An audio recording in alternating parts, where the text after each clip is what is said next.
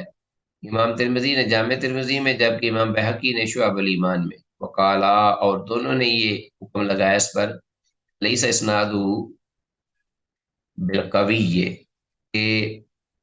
اس حدیث کی جو اسناد ہے وہ یعنی سند، وہ مضبوط نہیں، قوی نہیں یعنی مضبوط نہیں، پختہ نہیں، یعنی اس میں کمزوری یا ضعف ہے، ضعیف حدیث ہے۔ وقال ترمذی عید اللہ، امام ترمذی نے یہ بھی کہا ہے ساتھ ہی، ایک تو کہا ہے لیسا اسناد بالقوی، اور دوسرا یہ بھی کہا ہے کہ حاذا حدیث غریب، یہ حدیث غریب بھی ہے، اس کے اندر اور دیگر علتیں بھی موجود ہیں۔ بہرحال حدیث ضعیف ہے، اور اس کی سند میں ایک تو راوی زید الخصمی مجہول ہے، زید الخصمی، ایک تو راوی وہ ہے جو مجہول ہے، غیر معروف، پتہ ہی نہیں اس کا کون ہے، اور ایک اور راوی ہے ہاشم بن سعید الکوفی، ہاشم بن سعید الکوفی، وہ بھی ضعیف راوی ہے، اللہ اعلم عالم بالصواب۔